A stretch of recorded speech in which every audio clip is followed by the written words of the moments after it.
சோறு கொண்டு போற புள்ள அந்த சும்மாடையறக்கு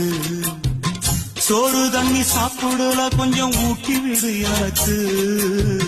சோறு கொண்டு போற புள்ள அந்த சும்மாடையறக்கு வேணாங்க வேணாங்க இங்க வேணாங்க